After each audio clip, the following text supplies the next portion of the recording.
И здравейте, аз съм Алек и днес ще ви покажа как да си инсталирате за Minimap или по-скоро VoxelMap за Minecraft 1.8. Ето, както виждате, аз в момента нямам, тук виждате, нямам мап. И сега ще ви покажа как да си го инсталирате. За целта ви трябват Light Loader и VoxelMap. Ето VoxelMap, ще има линк в описанието и за VoxelMap и за Light Loader.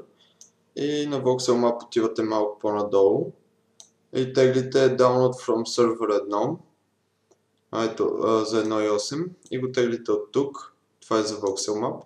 А за Light Loader, значи пак отивате по-надолу и не теглите for Windows, ами for all other platforms и пак от сервер 1.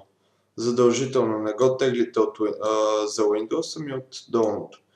За всякаква друга платформа общо взето. И аз вече съм ги изтеглил. След като ги изтеглите, първо пускате Light Loader. Изчакваме малко. Така, и ви излиза това прозорче. Ето това са ви настройките. Те си автоматични след като си го изтеглите. Цъкате OK. И то става много бързо. След това отивате в старт менюто и отивате на app-data, процент app-data процент. Цъкате Enter и след това трябва да имате най-горе .minecraft. Влизате там и където пише версиите, ето вече имате 1.8, Light Loader 1.8. И след това отивате в папката Mods. Само секунда, че си мисля. Да. След това отивате в папката Mods. Ако нямате папка Mods, вие може да си я създадете. Отваряте я и вътре завличате, ето, след като си изтеглите VoxelMap, то ще ви бъде в такъв файл, го завличате вътре. И затваряте. При което си пускате Minecraft-а. Също така нещо, което е много важно и е малко гадно, за да имате VoxelMap, трябва да сте с купения Minecraft. Не може да сте с кракнатия лънчер, трябва да е с купения, който общо взето е от Minecraft.net.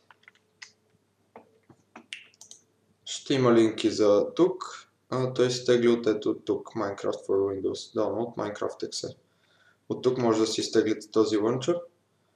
И след като вече сте сложили Light Loader, сте го инсталирали, сте сложили VoxelMap в Mods. Ето тук ви излиза Light Loader 1.8. Слагате го на него, то принципно автоматично би трябвало да ви се сложи. Цъкате Play. Изчакваме да се зареди.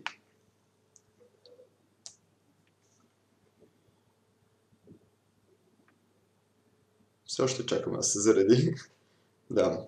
И ето тук долу вече почва да ви зарежда. Виждате по-различно. Не както принципно ви се пуска Minecraft. Изчакваме още съвсем маничко. И ето вече влизате примерно на синглплеер или някъде, където ви е удобно на вас. И ето, вече имате VoxelMap. За да си оправите настройките, цъкате Mo. И тук вече вие си разберете как. Да си приближавате радарчето. Горе предясно, както виждате. И с Hix, ето ви го цялата карта. И това е от мен, хора. Надявам се да ви е харесал. Ако ви е харесал този туториал, дайте един лайк. И ако искате да следите моите поредици, може да се абонирате за мен. И това е. Чао!